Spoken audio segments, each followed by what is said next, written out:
Sino si Ferdinand Marcos Sr. at ano ang kanyang mga nagawa? Si Ferdinand Edralin Marcos o mas kilala bilang Makoy ay ipinanganak noong September 11, 1917 sa Sarat, Ilocos Norte. Ang kanyang ama ay si Don Mariano Marcos na naging kongresista sa Ilocos at gobernador sa Davao.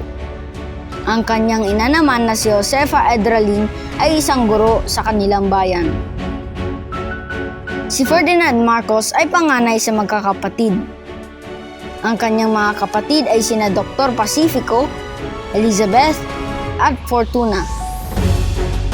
Kanyang napangasawa si Imelda Romualdez na isang modela at beauty queen na tinaguriang The Iron Butterfly.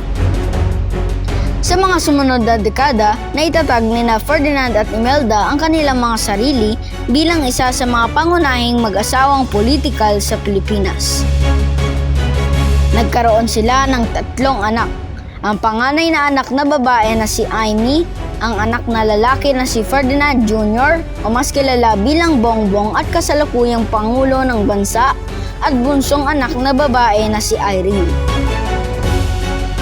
Si Ferdinand ay isang abogado at politiko ng Pilipinas at naging pinuno ng Estado mula 1966 hanggang 1986.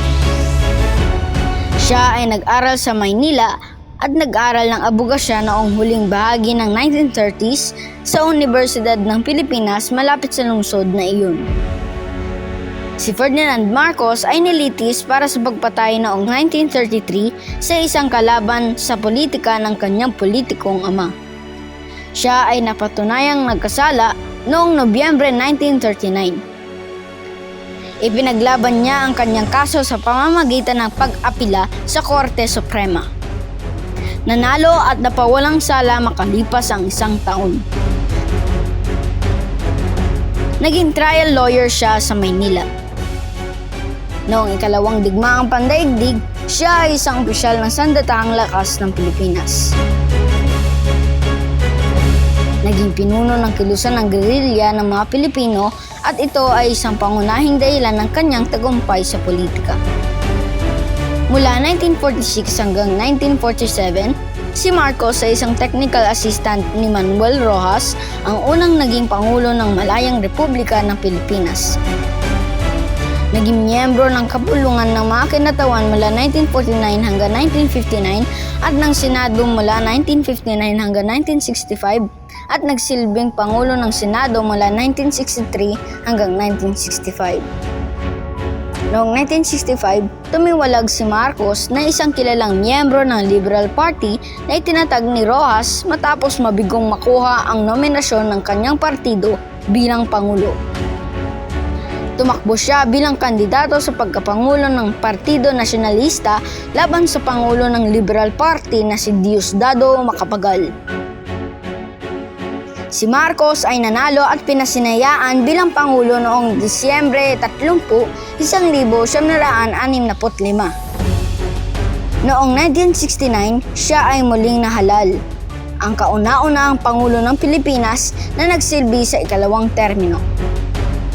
Sa kanyang unang termino, nakagawa siya ng pag-unlad sa agrikultura, industriya at edukasyon.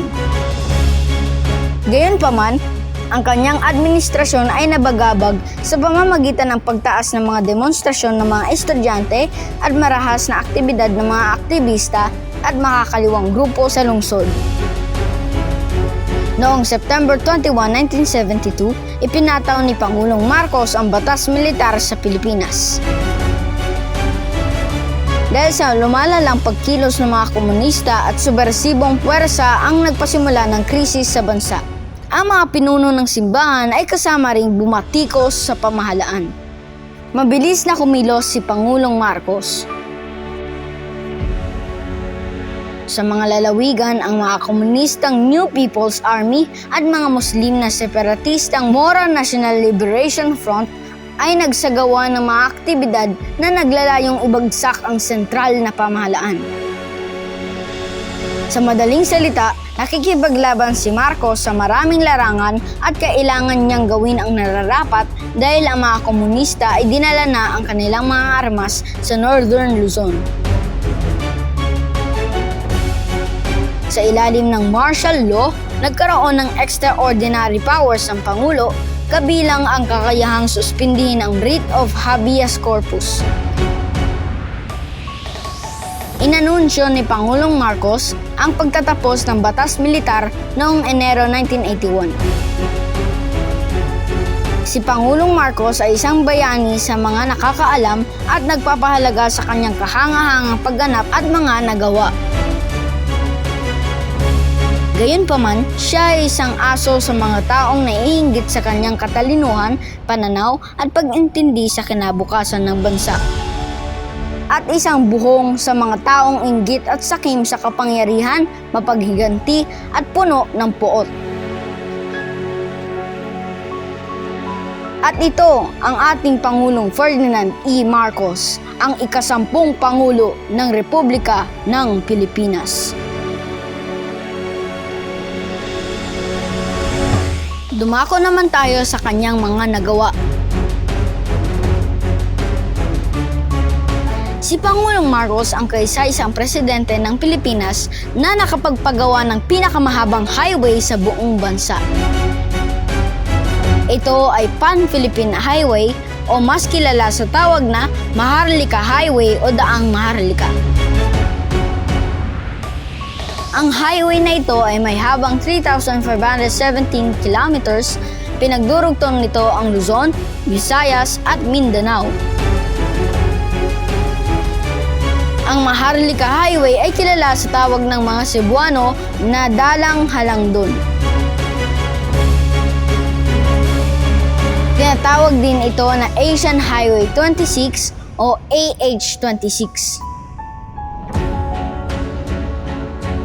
Papaano ba nito pinagdurugtong ang Luzon, Visayas at Mindanao?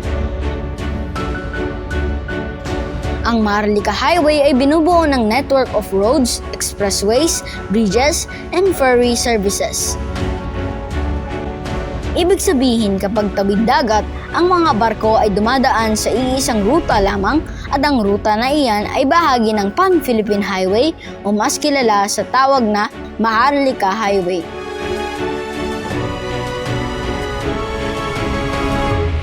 Ang Maharlika Highway ay tinaguriang the principal transport's backbone component of the national transport. Ibig sabihin, kapag sinabing backbone, kung ihalin tulad sa isang tao ay hindi makakatayo kung wala ang buto sa likod o ang gulugod. Ang Maharlika Highway ay ang gulugod ng transportasyon sa buong bansa.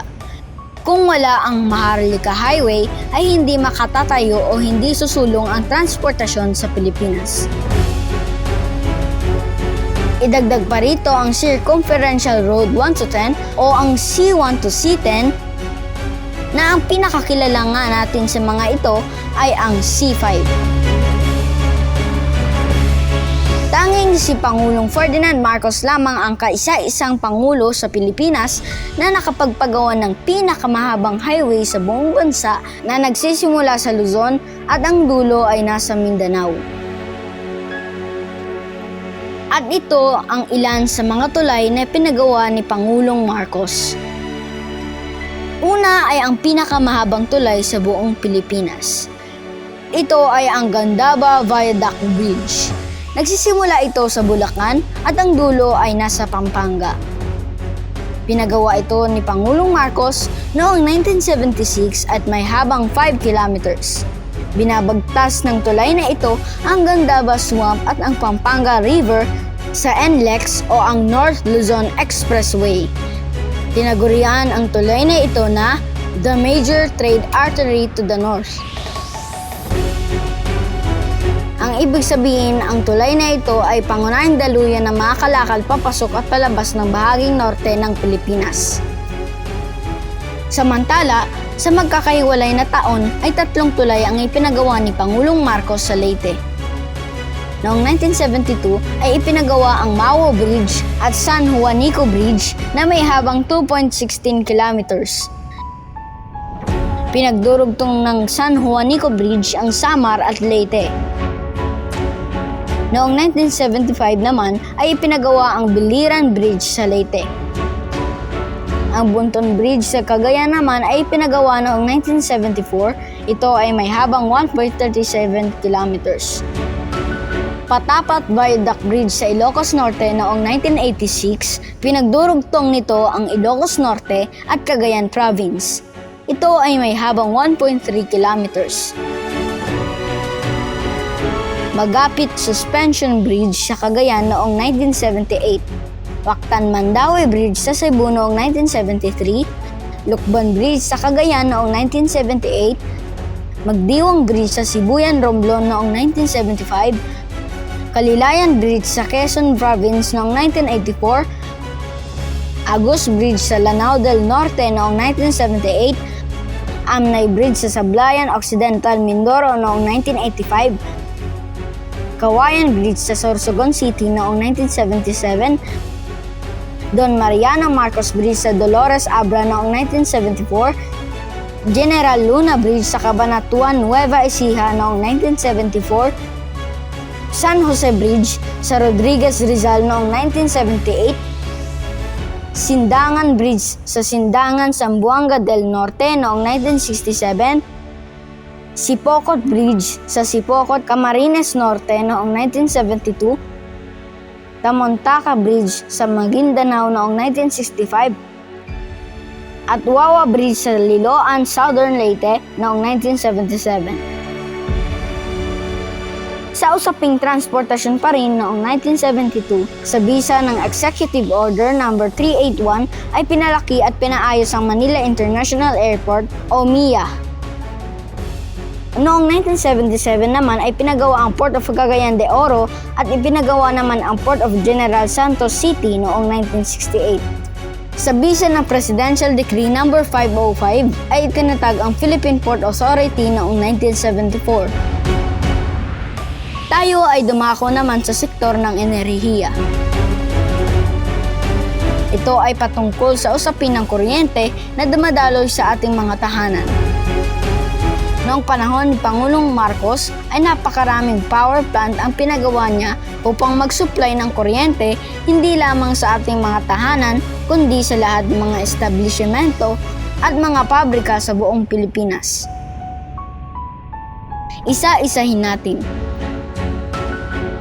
Palimpinon Geothermal Power Plant ipinatayo sa Valencia, Negros Oriental noong 1983. Calaca Coal Power Plant sa Batangas noong 1984.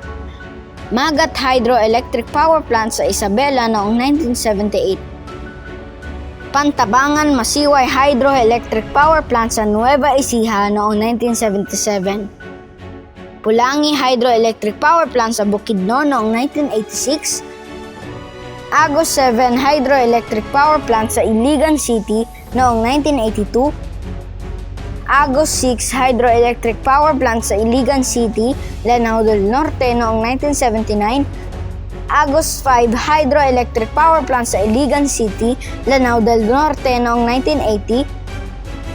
Agos 4 Hydroelectric Power Plant sa Lanao del Norte noong 1979. Agos 2 Hydroelectric Power Plant sa Sagirayan, Lanao del Sur noong 1975.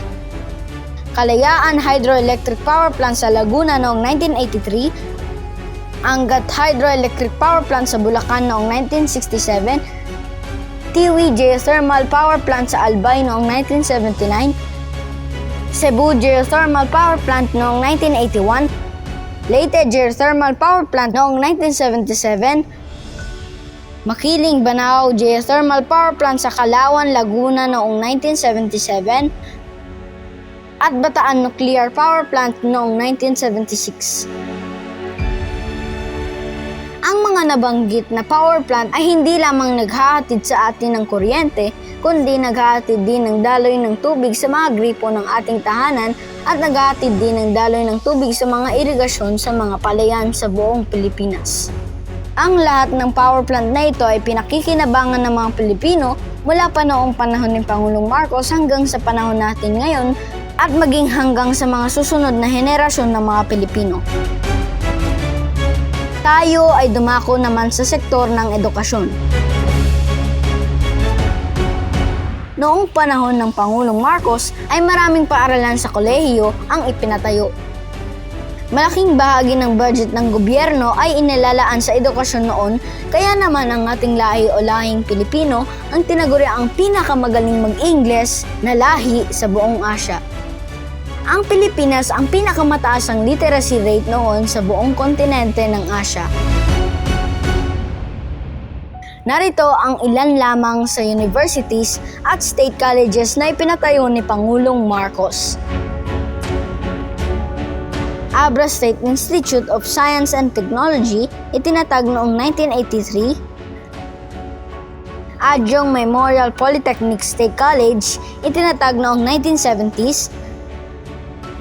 Basilan State College, itinatag noong 1984. Bicol University, itinatag noong 1969. Cagayan State University, itinatag noong 1978. Camarines Sur Polytechnic College, itinatag noong 1983. Capiz State University, itinatag noong 1980.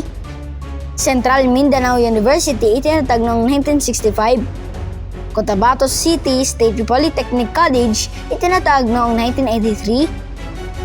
Cotabato Foundation College of Science and Technology, itinatag noong 1967. Davao del Norte School of Fisheries, itinatag noong 1969, mas kilala ngayon na Davao del Norte State College. Don Mariano Marcos Memorial State University in La Union, itinatag noong 1981. Guimaras State College, itinatag noong 1978.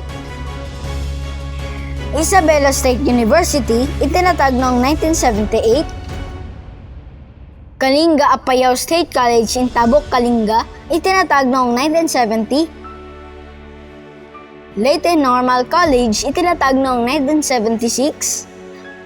Malita Agribusiness and Maritime and Aquatic School of Technology, itinatag noong 1966. Mariano Marcos State University, itinatag noong 1978. Mate Community College or MCC, itinatag noong 1972, mas kilala ngayon bilang Davao Oriental State College of Science and Technology. Mindanao State University in General Santos City, itinatag noong 1971.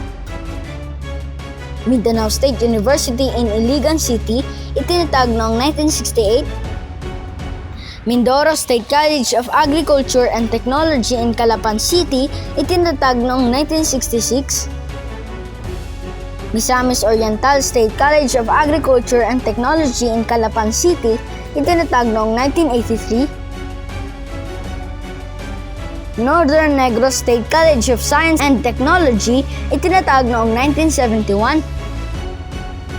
Northwestern Mindanao State College of Science and Technology, itinatag noong 1971. Occidental Mindoro State University, itinatag noong 1966. Pampanga Agricultural College, itinatag noong 1974. Pangasinan State University, itinatag noong 1979. Philippine State College of Aeronautics, itinatag noong 1969. Quirino State University, itinatag noong 1976. Rizal Technological University, itinatag noong 1969. Southern Leyte State University, SLSU Sogod, itinatag noong 1969.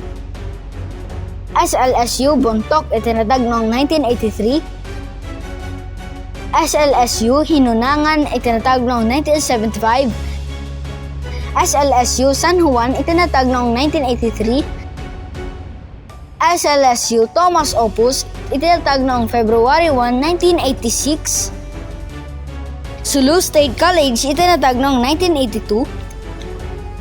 Surigao del Norte School of Arts and Trades, itinatag noong 1969. Mas kilala ngayon bilang Surigao State College of Technology. Surigao del Sur State University, itinatag noong 1982. Tawi-Tawi Regional Agricultural College, itinatag noong 1975. Technological University of the Philippines, itinatag noong 1971. University of Northern Philippines itinatag noong 1965. University of Southeastern Philippines itinatag noong 1978. West Visayas State University na itatag bilang university noong January 1986. Western Mindanao State University or WMSU naging universidad noong 1978, kasunod nito ang pagtatayo ng mga satellite campuses sa WMSU.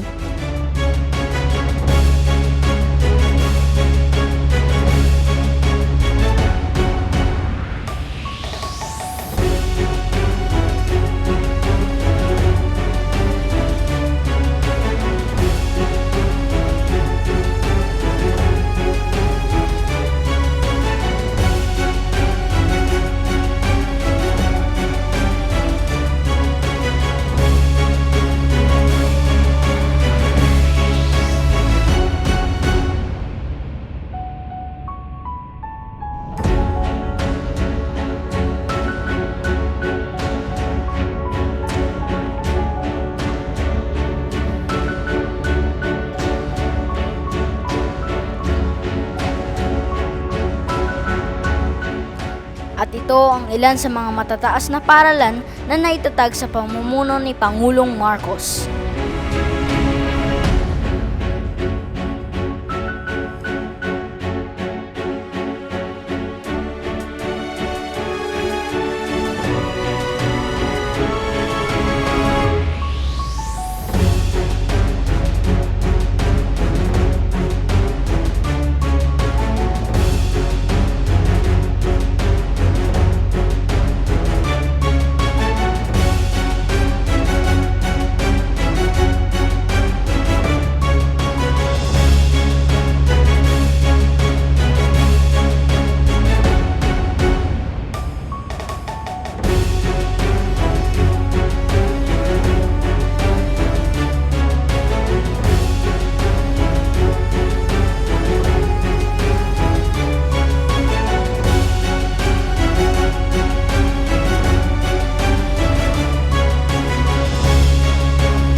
Dumako naman tayo sa mga ospital at iba pang infrastruktura.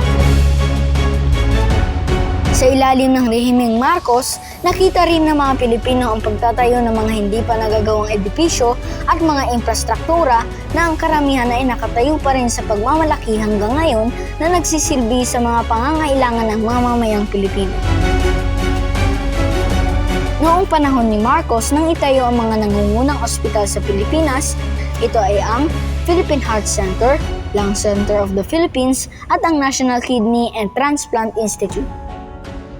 Ang mga lugar ng kultura, turismo at makasaysayang lugar ay tinayo din sa panahon ni Pangulong Marcos. Ito ay ang Cultural Center of the Philippines, Folk Arts Theater, Philippine International Convention Center, ang National Arts Center na ngayon ay Makiling Center for the Arts na tahanan ng Philippine High School for the Arts, Nayong Pilipino, at People's Park in the Sky sa Tagaytay City. Upang matugunan ang pagdagsa ng mga taong lumilipat sa mga sentrong kalunsuran mula sa kanayunan na nagdulot ng sandamakmak na iba pang problema tulad ng karahasan, kaguluhan sa lipunan, pagkasira ng kapaligiran at limitadong probisyon ng pabahay, si Pangulong Marcos ang nagbuo ng bagong Lipunan Improvement of Sites and Services o mas kilala sa tawag na BLIS. Ito ay mga proyekto sa Maynila at sa mga rural na lugar upang bigyan ng tirahan ang mga pinakamahihirap sa bansa. May kabuoang 230,000 pabahay ang itinayo mula 1975 hanggang 1985. Pinabuti niya ang mas lumang mga network ng mga pambansang kalsada na nag-uugnay sa mga lalawigan at ni-rehabilitate ang mga ito sa matibay na konstruksyon.